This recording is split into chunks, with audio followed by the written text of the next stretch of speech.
पाण्याची घनता तपासू। सर्वात पहिले साधण्यासाठी 2 ग्लास घ्यायचे काचेचे, पाणी घ्यायचं, मीठ घ्यायचं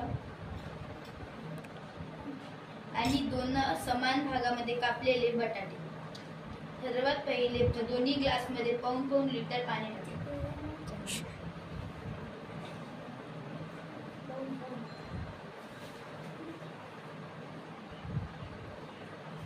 टाकल्यानंतर एका ग्लास मध्ये 3 चम्मच मीठ टाकायचं।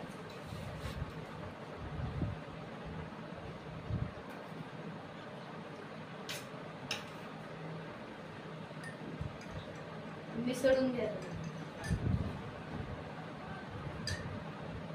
नंतर दोन्ही बटाटे दोन्ही ग्लास मध्ये टाकून द्यायचे। आता निरीक्षण मध्ये आपल्याला समजलं की साध्या पाण्यापेक्षा मिठाच्या पाण्याची घटना जास्त असते, म्हणून आपले जे बटाट्याचे पीस होते मिठाच्या पाण्यात वरता आले आणि साध्या पाण्यात खाली आले। धन्यवाद।